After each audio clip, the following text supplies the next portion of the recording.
এক কাঠুরে এসেছে জঙ্গলে কাঠ কাটতে। এখন দেখছেন সে রাস্তা দিয়ে হেঁটে যাচ্ছে। এমন রাস্তার পাশে সে একজন ডাইনিকে দেখতে পায়। ডাইনিকে দেখে সে অনেক ঘাবড়ে যায়। ঘাবড়ে যাওয়ার পরে সে বলে কি, আজকে আমার প্রাণ মনে হয় চলে যাবে। এখন আমি কি করি? অনেক ডর ভয়ে সে কাঠ কেটে মাথায় করে নিয়ে বাসার দিকে যাচ্ছে। এখন তো মনে হয় এই ডাইনির ঘুম ভেঙে যাবে। ঘুম ভেঙে গেলে তো আমাকে আজকে আর রক্ষা রাখবে না, আস্ত রাখবে না। এখন আমি কি করি? এখন বাসায় বউকে বললাম সব খুলে। ঘুরে রে, এখন দেখছি আমাদের ঘরের চালে, ও বউ দেখো, ঘরের চালে ডাইনি। ও আবার চলে যায় আবার আসে।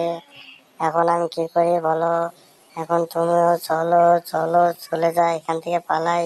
আমি পালালাম, আমি আর ধরে থাকতে পারছি না, তুমিও চলো, পলাও পলাও।